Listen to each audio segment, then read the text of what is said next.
according to the Iron Mountain Report. Is war the scourge of the nations? It is said that war is merely an extension of diplomacy by other means. It is also said that war is necessary waste. But what is war? And why do peoples of the earth continuously fight and die? Why do millions of human families have a member or members that they have lost to this thing called war? What is the reality behind war? Does man have to fight wars, or can he develop a system of peace? And would the development of peace be worse than war itself? The Bible gives us some answers. The rest can be supplied by simple logic and deduction.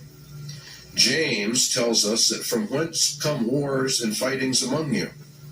Come they not hence, even of your lusts, that war in your members? Ye lust and have not, ye kill and desire to have, and ye cannot obtain. Ye fight and war, yet ye have not, because you ask not. Ye ask and receive not, because ye ask amiss, that ye may consume it upon your lusts. The root of war, then, is lust, and lust is want, and want is greed, and the root of greed is a self-centered heart, an unregenerated human heart. This is the key we need to explain war, and the Bible gives us many clues to why warfare is, and that in reality it can never be stopped.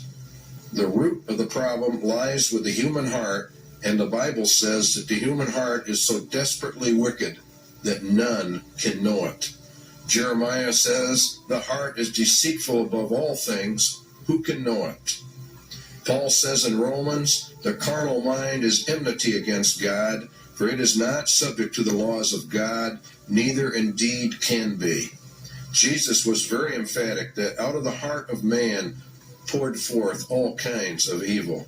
The problem with mankind is then his evil heart. Evil because it is self-centered, and evil because it does not contain true love. The love within that it does have is hurtful or harmful, manipulative, self-centered, and filled with its own desires, according to the Lord. But we obtain other clues as well from the scriptures as to the true reasons for war, and particularly in our day and age. James says, Go to now, ye rich men, weep and howl for the miseries that shall come upon you. Your riches are corrupted, and your garments are moth-eaten. Your gold and your silver is cankered. The rust of them shall be a witness against you, and shall eat your flesh as it were fire. Ye have heaped together treasure for the last days. Ye have killed and condemned the just. Now let's run a little logic. Lust is the center of war, lust is greed, and greed is from evil, self-centered hearts. The Bible also says that the love of money is the root of all evil, or the height of all greeds. Lust then is greed, and the ultimate greed is an insane love of money, which brings with it power, which brings with it control over mankind. Thus, the rich men of the earth are indeed in total control over money, and they have developed a system of economic controls well laid out in the scriptures. If the rich men of the earth gain control over the planet via their Babylonian economic system, then they are the ones who are only powerful enough and rich enough to wage war, and they are the only ones who can develop the war machines that you are looking at on your television screen. They are the ones who can develop the weapons necessary for modern warfare. Iron Mountain agrees. The very title confirms the Bible. The title says that it is a report on the desirability and feasibility for peace. It was ordered by the rich men of the earth. Therefore, they themselves must be the ones waging the wars, and now they have elected not to wage wars, but have elected to do something else, because warfare is drawing to a close. It will have soon served its purpose. In other words, it is a deliberate effort to bring in another system, for the first system of war has almost accomplished the goals originally intended. Albert Pike was purported to have written a letter in which he outlines 3 world wars. Each had a specific purpose and each had a goal.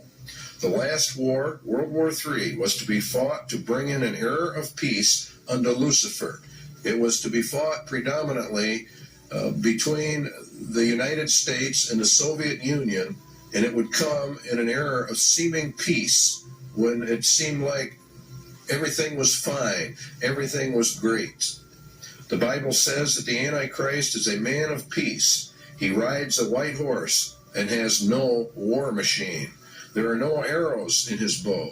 He is to usher in a period of peace after great wars. Iron Mountain is about this era of peace. Iron Mountain is a report to aid Antichrist in his rise to power. It is in reality a report from hell.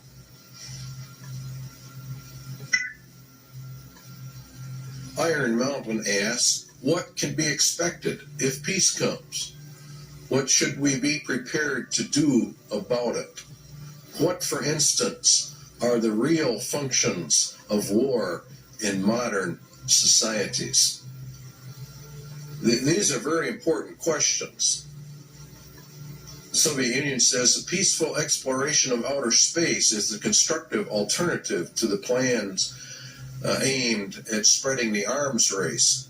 In other words, we're always going to find that the opposite of war is peace, which of course it is in reality. But what Iron Mountain is getting at is, what are the real functions of warfare, the invisible functions of warfare? What role do they play in the overall structure of human society? For example, the Soviet Union has been on a war footing for years and years. We have, to a lesser extent, in America, been on a war footing. It's been predominantly a Cold